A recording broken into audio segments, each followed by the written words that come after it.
everyone, welcome to our post-game press conference. We have here Fifi Sharma and Michelle Cobo being our Chargers who won in straight sets against the Strongbrook Athletics. First off, Fifi, happy birthday. Thank you. How special it is to be able to get this win on your birthday and to end the eliminations on a high. I mean, all wins are important for us naman. This game lang was extra special because, you know, we were able to end the conference yun nga, on a good note. So, yeah, I'm sure everyone's happy. Thank you. And for Mitch, as team captain, how does it feel to be able to, get this win at the same time, just get the spirits up of the team na lang?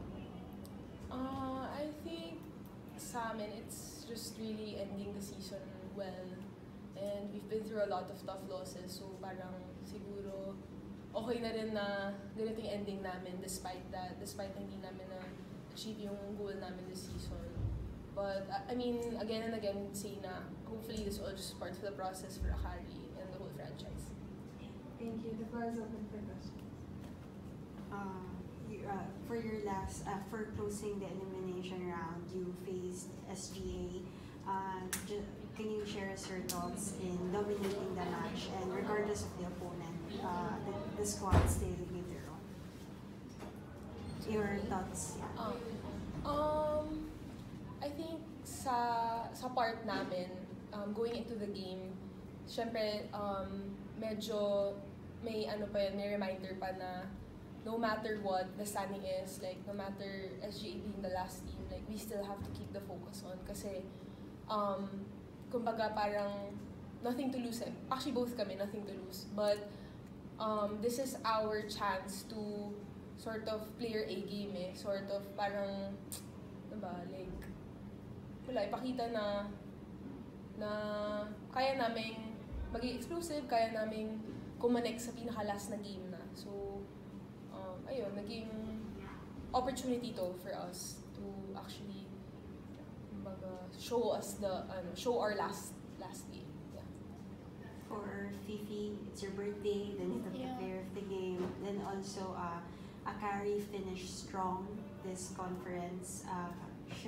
What are your thoughts to this finish and most especially making it a special one and making a statement before having a vacation? I feel like it's a good end nga for the team kasi we've been doing progressively better after every conference. So hopefully next conference na with hopefully new additions, mag-improve kami as a team and mas mag-gel pa kami and mas mapapakita pa namin yung I think the team's just like trying to penetrate, the higher section of the team. So hopefully next conference now we achieve that. Fifi, happy birthday. Thank you. Yan. Ano na lang yung birthday wish mo sa career mo ngayon at the same time for the team? My birthday wish siguro is for everyone to be happy with where they are at now and to continue playing healthy, no injuries, and just for the team naman to gel more and to have more confidence and more passion and pride with what we're doing.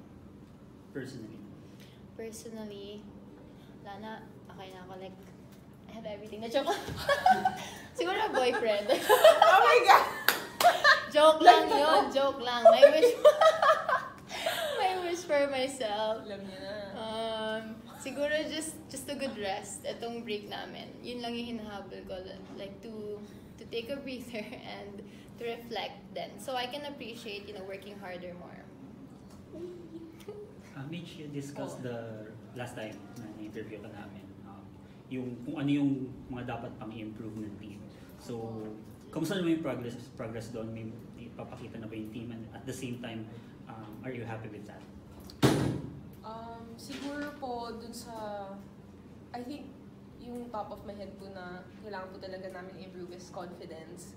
So, parang for me, nakukuha kasi yun every game And para siguro makikita pa rin namin yun kung yun nga sabi niya kung penetrate namin yung mga teams above us kasi confident kami na we will beat the ones below us but our goal really is to be also, you know, part of yung unpredictability nung sa taas. Gusto namin maging part nun. So, yun, hopefully, sa ngayon siguro, hindi ko masabi, pero hopefully next conference namin, doon na kami.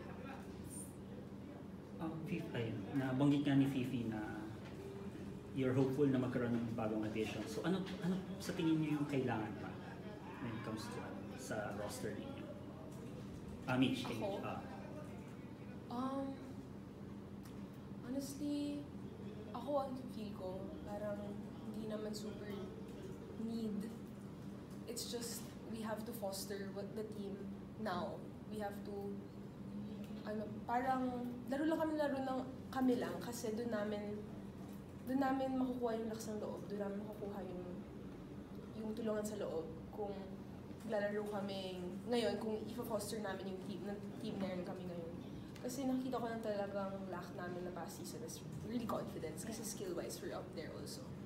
And also like in addition, kasi we're undermanned sort. So like kanina we were just 11. So I mean hopefully the new additions would, you know, be parang at least hindi too much pressure on like other players then. So you guys talked about improvement. How about yung mga parang silver lining naman na although Akari is still relatively a new team, ano yung parang difference ng first batch na Akari sa team na naglalaro ngayon? I think sobrang iba. And ayun din siguro yung inisip namin that like yung mga pioneer din nung na parang this really takes time naman talaga na kahit yun, I mean I would say na comparing to last year, sobrang iba. So hopefully, paakyat lang kami ng paakyat and yun, sinasabi ko rin sa kanila na parang kailangan din talaga natin maging patient sa sarili natin, saka sa kasama natin, sa coaches, sa management. Kasi yun nga, first time naman din first time ng management to na mag-hold ng team. First time namin maging part ng ganitong team. So, hopefully it's a process. Thank you, Mitch. Thank you po.